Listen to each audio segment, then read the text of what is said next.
আলাইহিস সালাম ইব্রাহিম আলাইহিস সালামের পেছন পেছন চলছিলেন এবং তিনি কিছুটা তার পিছনেই ছিলেন।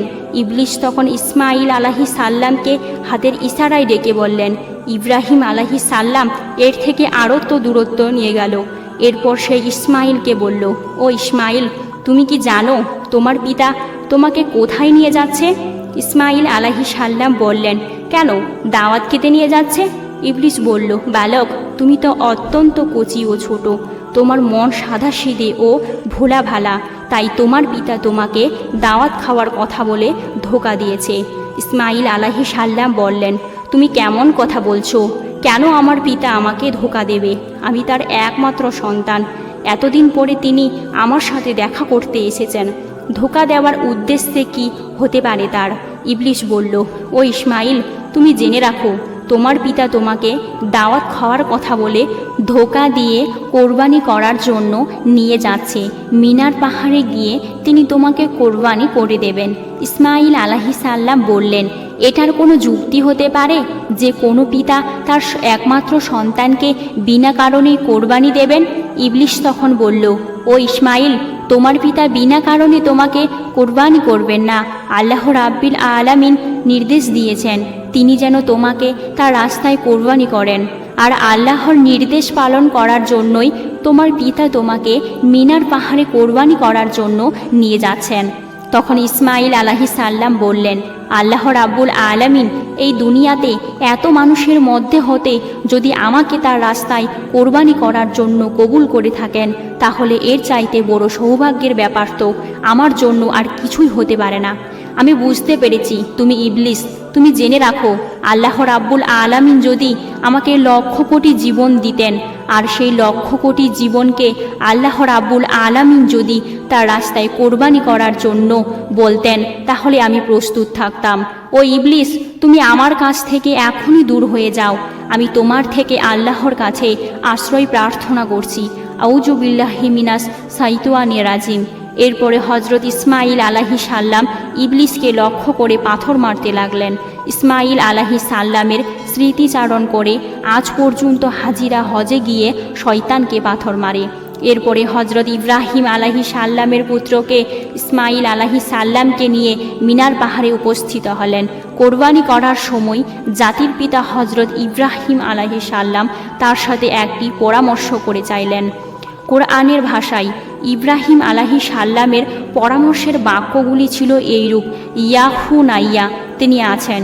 ইব্রাহিম আলাইহিস সালাম বললেন, আমি স্বপ্নে দেখেছি যে তোমাকে আমি কোরবানি করছি, এখন তোমার কি অভিমত বলো? সে বলল, হে আমার পিতা, আপনি যা আদিষ্ট হয়েছেন তাই করুন। আল্লাহর ইচ্ছা করলে আপনি আমাকে ধৈর্যশীলদের অন্তর্ভুক্ত পাবেন। সূরা সাফাত আয়াত সংখ্যা 102। হজরত ইসমাইল আলাইহিস সালাম এইরূপ জবাব শুনে ইব্রাহিম আলাইহিস সালাম অত্যন্ত খুশি হলেন। তারপর হজরত ইসমাইল আলাইহিস সালাম তার পিতাকে লক্ষ্য করে বললেন, ও আব্বাজান, আপনি তো আমাকে কোরবানি করে দিবেন, তার পূর্বে আমার কয়েকটি অনুরোধ রয়েছে। আপনি কি দয়া করে আমার সেই অনুরোধ রক্ষা করবেন? ইব্রাহিম আলাইহিস সালাম বললেন, তুমি তোমার কথাগুলি পেশ করতে পারো, আমি সেগুলিকে যথাসাধ্য রক্ষা করার চেষ্টা করব। তখন হজরত ইসমাইল আলাইহিস সালাম বললেন, ও আব্বাজান, আমাকে জবেহ করার পূর্বে আমার হাত পা উত্তম রূপে বেঁধে নেবেন। দেখা যায় জবেহ করার সময় জীবন্তগুলি তাদের হাত পা ছোড়াছুড়ি করে, তেমনিভাবে মৃত্যুর যন্ত্রণা সহ্য করতে না পেরে আমিও যদি আমার হাত পাগুলো ছোড়াছুড়ি করি আর তা যদি আপনার শরীরে লেগে যায়, এতে আমার বেয়াদবি হবে। আমি চাই না মৃত্যুর পূর্বে আমার পিতার সাথে বেয়াদবি করে মরতে। অতএব হে আব্বাজান, আপনি আমার এই অনুরোধ রক্ষা করবেন। দ্বিতীয়ত, আমাকে জবেহ করার সময় আপনি আপনার চক্ষুদ্বয় ভালো মতো কাপড় দ্বারা বেঁধে নেবেন, কেননা জবেহ করার সময় যদি আপনার দৃষ্টি আমার চেহারায় পড়ে, তাহলে আমার প্রতি আপনার দয়া হবে, আপনার কাজে ব্যাঘাত সৃষ্টি হবে, আর আমি চাই না আমার চেহারার কারণে ইব্রাহিম আলাইহিস সালাম বললেন, এর আদেশ পালন করতে কোনো বাধার সম্মুখীন হবে না। তৃতীয়ত, আমার যে আবদার তা হলো কোরবানি করার পর যখন আপনি গৃহে প্রত্যাবর্তন করবেন তখন আমার রক্তমাখা জামা কাপড়গুলো নিয়ে আমার জনম দুঃখিনী আম্মা জানের নিকটে সম্পূর্ণ করবেন এবং তাকে আমার সালাম জানাবেন। বলবেন যে তার এই ত্যাগের বিনিময়ে আমি একত্রে বেহেশতে অবস্থান করতে পারবো। এবং তাকে আরও বলবেন যে আল্লাহ পাক তার নির্দেশ পালন করার যে তৌফিক আমাকে দিয়েছেন তার জন্য তিনি যেন শুকরিয়া আদায় করেন এবং তিনি যেন আমার জন্য কোনোরূপ দুঃখ প্রকাশ না করেন। পুত্রের মুখে এই কথাগুলি শুনে হজরত ইব্রাহিম আলাইহিস সালাম অত্যন্ত সন্তুষ্ট হলেন। তিনি তার আস্তিনের নিচে পূর্বে একগাছি দড়ি ও একখানা ছুরি লুকিয়ে রেখেছিলেন। অতঃপর তিনি সেই দড়ি বের করে হজরত ইসমাইল আলাইহিস সালামের হাত ও পা ভালো মতো বেঁধে নিলেন। এরপর তার চোখে একখানা কাপড় বেঁধে নিলেন। অতঃপর হজরত ইসমাইল আলাইহিস সালামকে কোরবানি করার জন্য মাটিতে শুইয়ে দিলেন। জাতির পিতা হজরত ইব্রাহিম আলাইহিস সালাম তার হাতে ছুরি নিয়ে প্রস্তুত রয়েছেন। তিনি কোরবানি করবেন তার একমাত্র সন্তান ইসমাইলকে। তিনি এর মাধ্যমে চাচ্ছেন আল্লাহর আদেশ পালন করতে। তিনি সংকল্প করেছেন আল্লাহর আদেশ পালন করতে। তাকে পৃথিবীর কোনো শক্তি বাধা দিতে পারবে না। পিতা তার পুত্রের গলায় ছুরি চালিয়ে দিবেন। আল্লাহর প্রেম ও মহব্বতে এ দৃশ্য দেখে আসমান ও জমিনের ফেরেশতারা আনন্দ হয়ে যাচ্ছে। তারা আল্লাহর সব পবিত্রতা ঘোষণা করে যাচ্ছে। এরপরে হজরত ইব্রাহিম আলাইহিস সালাম পুত্র সন্তানকে গলায় ছুরি চালাতে যাবেন। এমন সময় আল্লাহ রাব্বুল আলামিন ছুরিকে নির্দেশ দিলেন, ছুরি, খবরদার তুই ইসলামের গলার একটা পশমও কাটবি না। তুই যদি ইসলামের গলার একটি পশমও কাটিয়েছিস তাহলে তোর জন্য আমি জাহান্নামের আগুনকে অবধারিত করে দেব। অতঃপর হজরত ইব্রাহিম আলাইহিস সালাম বিসমিল্লাহ বলে পুত্র ইসমাইলের গলায় ছুরি চালিয়ে দিলেন। কিন্তু ছুরি তো পূর্বেই আল্লাহর নির্দেশ পেয়েছে। সে আল্লাহর হয়ে ভীতু হয়ে ইসমাইল আলাইহিস সালামের গলায় একটি পশমও কাটল না। ইব্রাহিম আলাইহিস সালাম বারবার ইসমাইল আলাইহিস সালামের গলায় ছুরি চালাচ্ছিলেন, কিন্তু কোনো রূপেই তিনি তার গলা কাটতে সক্ষম হচ্ছিলেন না। হজরত ইব্রাহিম আলাইহিস সালাম তাকে বললেন, আব্বাজান, আপনি সম্ভবত আমার স্নেহের প্রভাবে প্রভাবিত হয়ে জোরে ছুরি চালাতে পারছেন না। আব্বাজান, আপনি আপনার গায়ের সমস্ত শক্তি দিয়ে ছুরি সঞ্চালন করুন। আমরা যদি আল্লাহ রাব্বুল আলামিনের আদেশ পালনে ব্যর্থ হই তাহলে আমাদের দুজনকেই জবাবদিহি হতে হবে। ইসমাইল আলাইহিস সালামের এই কথা শুনে পুনরায় হজরত ইব্রাহিম আলাইহিস সালাম তার গায়ের সমস্ত শক্তি দিয়ে গলায় ছুরি চালাতে লাগলেন, কিন্তু তারপরও ছুরি হজরত ইসমাইল আলাইহিস সালামের একটি পশম কাটল না। ছুরি চালানোর পরে হজরত ইব্রাহিম আলাইহিস সালাম একেবারেই বিরক্ত হয়ে গেলেন। অতঃপর তিনি ছুরিটিকে একদিকে নিক্ষেপ করলেন আর সেই ছুরি গিয়ে লাগলো একটি পাথরের গায়ে। সঙ্গে সঙ্গে সেই পাথরটি দ্বিখণ্ডিত হয়ে গেল। ইব্রাহিম আলাইহিস সালাম চোখ খুলে দেখলেন ছুরির আঘাতে পাথর দ্বিখণ্ডিত হয়ে গেছে। অতঃপর তিনি আবার ছুরিটিকে হাতে নিলেন। এরপর আল্লাহর নামে পুনরায় তিনি হজরত ইসমাইল আলাইহিস সালামের গলায় ছুরি চালাতে যাবেন। এমন সময় আল্লাহ রাব্বুল আলামিন হজরত জিবরাইল আলাইহিস সালামকে হুকুম দিলেন, ওই জিবরাইল, তুমি বেহেশত থেকে একটি দুম্বা নিয়ে যাও আর ইসমাইলকে সরিয়ে তার জায়গায় রেখে দাও। হজরত জিবরাইল রাদিয়াল্লাহু তাআলা আনহু চোখের পলকে বেহেশত থেকে একটি দুম্বা নিয়ে চলে আসলেন।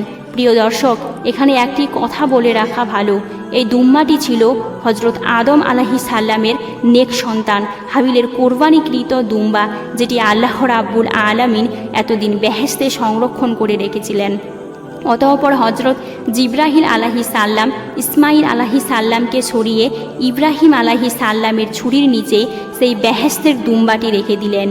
আর ওদিকে হজরত ইব্রাহিম আলাইহিস সালাম ছুরি চালিয়ে দিলেন। সাথে সাথে বেহেশতের দুম্বাটি কোরবানি হয়ে গেল। কিন্তু হজরত ইব্রাহিম আলাইহিস সালাম মনে করেন তার পুত্র ইসমাইলকে তিনি কোরবানি করে দিয়েছেন। কোরবানি সম্পূর্ণ হওয়ার সাথে সাথে হজরত ইব্রাহিম আলাইহিস সালাম বললেন, আলহামদুলিল্লাহ। অতঃপর তিনি তার চোখ খুলে দেখলেন ইসমাইল তো তার পাশে দাঁড়িয়ে আছে। কোরবানি হয়ে গেছে একটি বেহেশতের দুম্বা। এ দৃশ্য দেখে হজরত ইব্রাহিম আলাইহিস সালাম আল্লাহর ফেরেশতা জিব্রাইল আলাইহিস সালামকে জিজ্ঞাসা করলেন, হে ভাই জিব্রাইল, আল্লাহ রাব্বুল আলামিন তবে আমার কোরবানি কবুল করেননি কেন? আমি আমার পুত্র ইসমাইলকে কোরবানি করতে সক্ষম হলাম না। হজরত জিব্রাইল আলাইহিস সালাম বললেন, হে ইব্রাহিম, আল্লাহ তাআলা আপনার প্রতি সন্তুষ্ট হয়েছেন।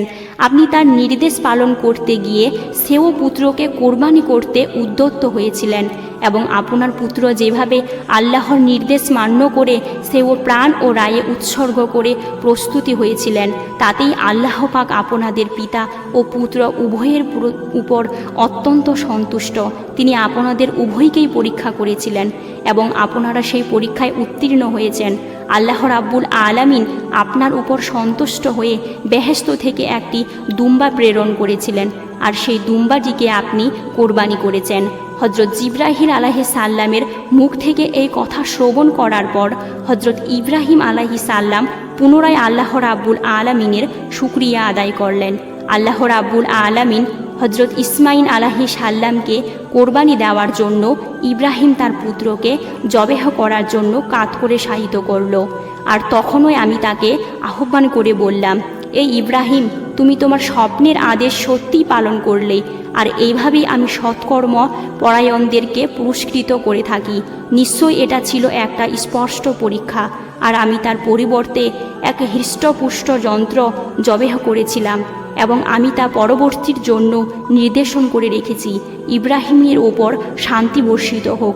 এইভাবেই আমি সৎকর্ম পরায়ণদেরকে পুরস্কৃত করে থাকি। সূরাতুস সাফাত আয়াত নং 103 থেকে 110। প্রিয় দর্শক, এই ছিল হজরত ইব্রাহিম আলাইহিস সালামের পুত্র হজরত ইসমাইল আলাইহিস সালামের কুরবানি দেওয়ার কাহিনী।